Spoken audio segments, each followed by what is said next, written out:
तेरा जन्मदिन खुशियों का त्योहार है। ये दिन मुबारक तुमको 100 बार है, हर बार है।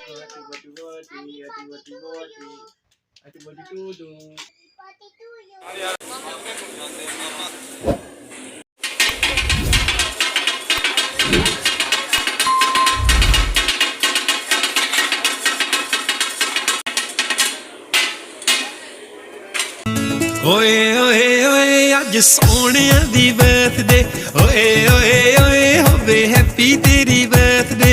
ओए ओए ओए सदा हसदे रवो जी, ओए ओए ओए तुसी वसदे रवो जी।